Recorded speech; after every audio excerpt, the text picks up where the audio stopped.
Good morning. The second round of pilot badger culls is expected to begin later today. The aim is to kill a minimum of 931 badgers in Gloucestershire and Somerset as part of the government's strategy to tackle TB in cattle. It's a controversial policy, but one farmer inside the cull zone tells us it may be working. After more than a decade with TB, his herd has now gone clear. You've got to look back as to what actually has changed, and really in the last 12 months not as much have changed. That they're all on the same diet, they're all in the same buildings, they're all fed the same components, except for this badger cull. Now, I'm not a great one for sticking the knife into the badger, particularly as being the sole culprit, but it does seem rather coincidental perhaps that after taking 92 badgers off our farm, we now have gone clear. More from that farmer later. This is the second year of the pilot culls, which will run for 4 years in 2 zones, one in Gloucestershire, one in Somerset. The killing of badgers is part of a wider strategy to control TB in cattle, a disease which costs us nearly £100 million a year in testing and compensation for the infected cattle that are culled. Well, those in favour say that controlling wildlife which can pass the disease to cattle is part of controlling TB. These pilot culls are designed to test the safety, humaneness and efficiency of using shooting to cull badgers. But a report from an independent panel of experts formed by DEFRA to monitor the first year of the culls concluded that they were not effective, as not enough badgers were shot, and not humane, as too many badgers took more than 5 minutes to die. They were, however, deemed safe. Opponents of the culls argue that given that, and the government's decision not to roll out culling across the country, the pilot should be abandoned. Dominic Dyer is Chief Executive of the Badger Trust. Well, the badger cull in 2013 was a catastrophic failure. I don't think any of us can doubt that. It cost over £10 million. We didn't get the target figures in terms of the animals to be killed. And it was very inhumane. Many of the animals took 10 or 15 minutes to die of multiple gunshot wounds. So I don't think anyone could call that a success. And I don't believe 2014 will be any better. We've just heard from a farmer in the middle of the cull zone. He's been down with TB for 10 and more years. His farm went clear this spring. It's still clear. Is that a coincidence?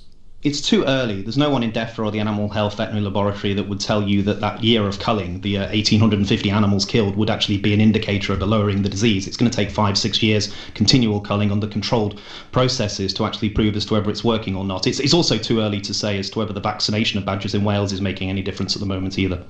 But 92 badgers were culled from his land, which suggests that at least part of the problem's been removed. Well, we don't know how many of those badgers had disease. None of them were tested. They were all incinerated and destroyed.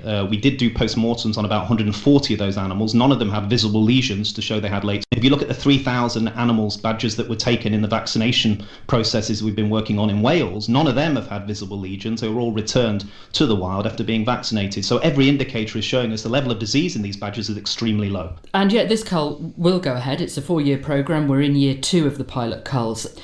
Last year, people in the zone reported intimidation by protesters. Do you expect that to happen again? Well, I'm worried about what's happened with the contractors. We had a whistleblower give information to the Sunday Times, led to 2 articles and now a police investigation. Contractors were going off the areas where they were culling into golf courses, areas of residential housing, and prepared to take shots. That could endanger the public. So we have serious concerns about the public safety aspects of this. Don't you have serious concerns too about the behaviour of some protesters? I think the protesters will be there and the police have to deal with them, and they're able to do so, and I think they did well last year. But equally, these people are wandering around the countryside with no effective monitoring with guns and night vision sights and have gone into areas where there's residential housing or people walking their dogs on golf courses. That is a serious public concern.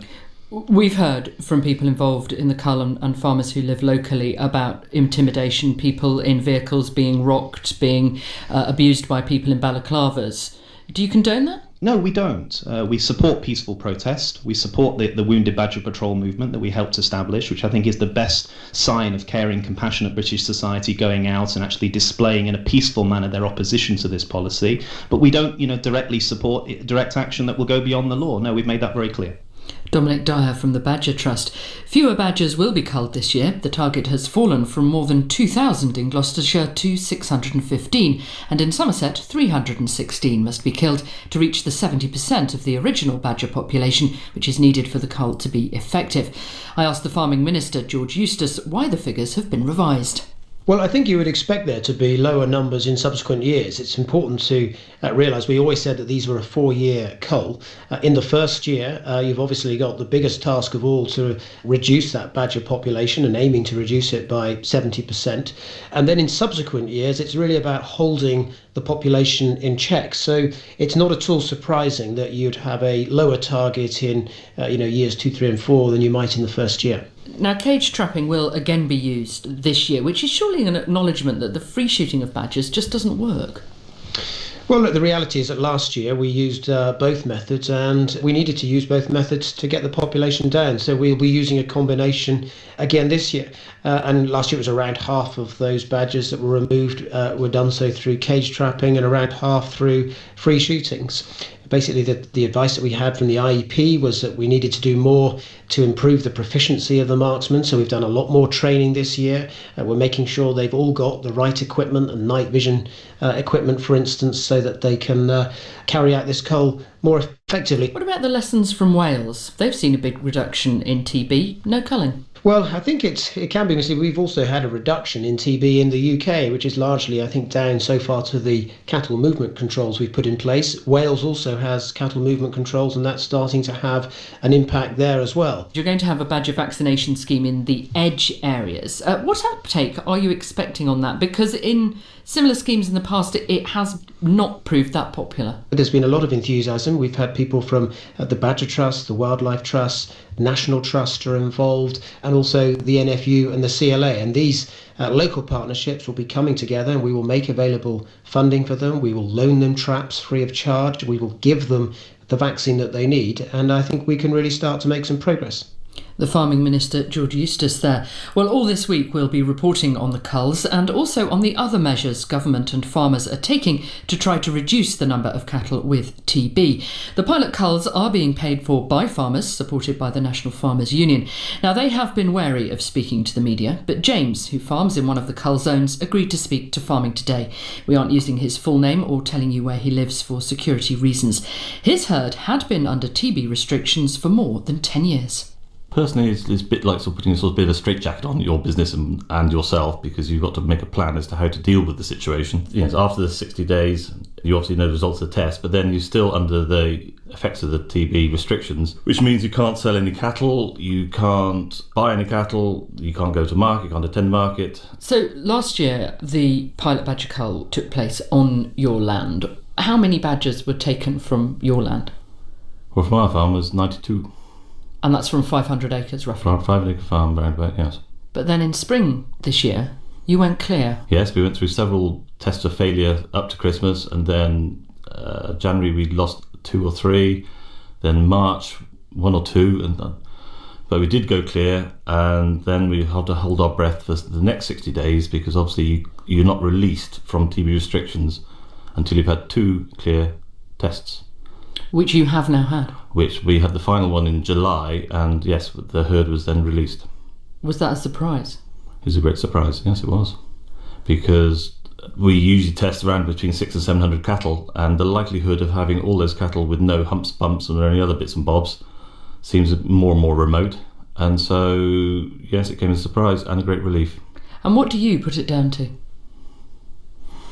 Well, you've got to look back as to what actually has changed, and really in the last 12 months not as much have changed. That they're all on the same diet, they're all in the same buildings, they're all fed the same components, except for this badger cull. Now, I'm not a great one for sticking the knife into the badger particularly. Controversial policy, but one farmer inside the cull zone tells he is being the sole culprit, but it does seem rather coincidental perhaps that after taking 92 badgers off our farm, we now have gone clear.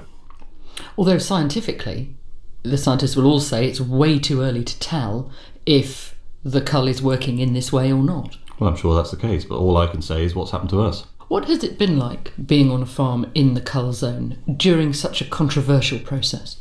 Well, initially it was nothing too terrible. There was obviously people around, there's your contractor on farm, and there's more or less a status quo set up. But as the 6-week period went on and then was subsequently extended, then more and more opposition came on farm or used the local lanes and one thing or another. They were, blowing horns, flashing lights, hurling abuse, and some people, they're putting locks on our gates, although I think they're rather naive to think that a small lock will keep me out of my field, but that's what was put on the fields to try and disrupt or make more difficult the actual farming activities at that time. And did it? Not really. We just had to put up with it. James there, who farms in one of the pilot cull zones. Well, tomorrow we'll hear from marksmen in the Gloucestershire zone. I joined them one night in the build-up to the cull as they assessed badger activity in the area. Have a look through the night vision. About 300 metres away, in the corner, there's a large heat source moving slowly. Now that is almost certainly a badger. Do you ever think about what you're doing, that you are here not to admire the natural beauty of this creature, but to kill it? I live in the countryside, I appreciate the countryside, and I love wildlife. I'm not a cold-blooded killer, as some of our opponents or paint us out. I passionately believe that we're doing the right thing. More from the marksman tomorrow. That's it from us. I'm Charlotte Smith. The producer in Bristol is Sally Challoner. Now time for the Farming Today 5-day forecast from the BBC Weather Centre.